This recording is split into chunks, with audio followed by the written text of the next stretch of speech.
رسول اللہ صلی اللہ علیہ وسلم کی مسجد کی زیارت اور آپ علیہ الصلوۃ والسلام کے قبر کی زیارت یہ اللہ کے قرب کا ذریعہ ہے۔ قبر نبی کی زیارت کے آداب ہیں جسے اللہ نصیب فرما دے۔ رسول اللہ صلی اللہ علیہ وسلم کے روضہ اقدس میں حاضری کی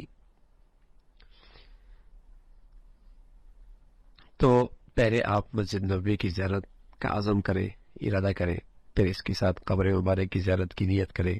پھر مدینہ میں داخل ہونے سے پہلے غسل کریں،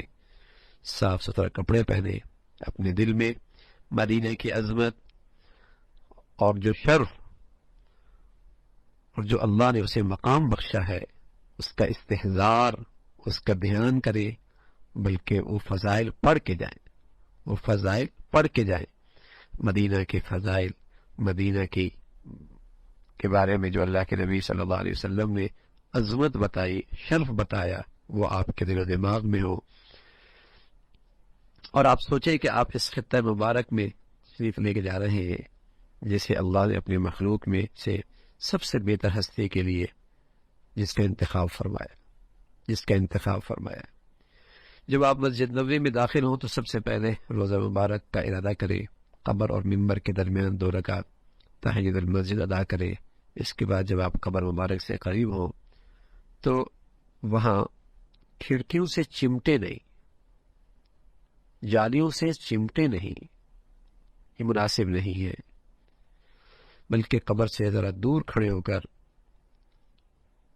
اور جہاں جالیوں پر سوراخیں بنی ہوئی ہیں وہ رسول اللہ صلی اللہ علیہ وسلم کی مواجہات یعنی آپ کے چہرے کے سامنے والی جگہ ہیں، وہاں کھڑے ہوں،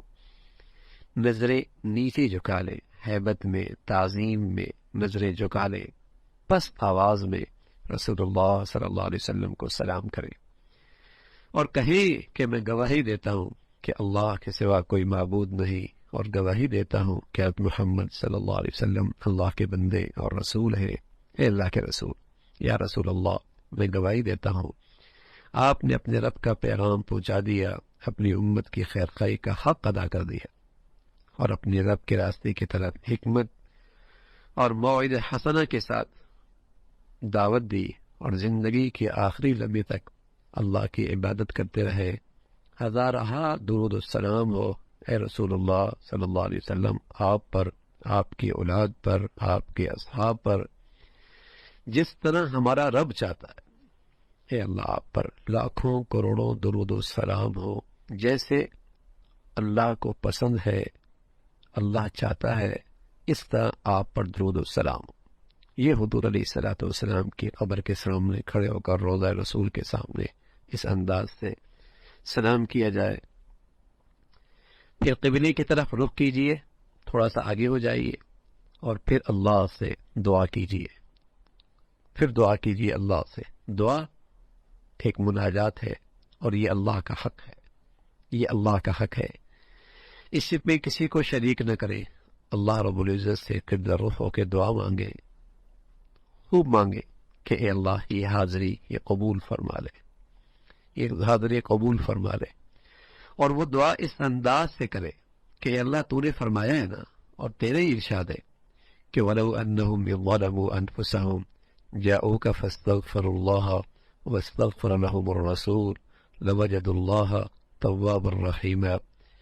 کہ اگر انہوں نے یہ طریقہ اختیار کیا ہوتا کہ جب یہ اپنی نفس پر ظلم کر بیٹھے تھے تو تمہارے پاس آ جاتے اور اللہ سے معافی مانگتے، رسول بھی ان کے لیے معافی کی درخواست کرتا، تو یقیناً اللہ کو بخشنے والا اور رحم کرنے والا پاتے۔ اس آیت کو پڑھیں، اس آیت کا مفہوم ذہن میں رکھیں، اور پھر یہ دعا کریں کہ جیسے ہم زندگی میں جو لوگ حضور علیہ الصلوۃ والسلام کی خدمت میں اپنی خطائیں لے کے آتے اور اللہ سے معافی کی دعا کرتے، اور اللہ کے نبی بھی ان کے لیے استغفار کرتے، اے اللہ اب ہم روضہ رسول پہ آئے ہیں اور اسی امید کے ساتھ آئے، اسی امید کے ساتھ آئے، اے اللہ میں تیری بارگاہ میں اپنے گناہوں کی معافی مانگتا ہوں اور تیرے رسول کو اپنا سفارشی بنا کر حاضر ہوا ہوں، اے اللہ تو اپنے حبیب کے صدقے میری مغفرت کر دے، اے اللہ اپنے حبیب کے صدقے میری مغفرت کر دے، جس طرح اس کی مغفرت کر اس شخص کی مغفرت کر دیتا جو آپ کی زندگی میں آپ کو اپنا سفارشی بنا تھا، پھر اپنے دین اور دنیا کی بھلائی کے لیے، اپنے بھائیوں اور عام مسلمانوں کے لیے اور سارے اہل اسلام اور امت مسلمہ کے لیے دعا کیجیے، دعا کریں۔ تو اس انداز سے دعاؤں کا اہتمام ہو، اور میری آپ سے گزارش ہے کہ جب بھی اللہ آپ کو یہ سعادت دے تو ہمیں نہ بھولیں، ہمیں بھی اپنی دعاؤں میں یاد رکھیں، ہمیں بھی اپنی دعاؤں میں یاد رکھیں۔ اور جب بھی آپ کو اللہ یہ سعادت بخشے تو اس موقع پہ اللہ کرے یہ چیزیں، یہ ہدایات سامنے آپ کے آئیں اور یہ باتیں آپ کے کو یاد رہیں، اور اللہ کرے ہم بھی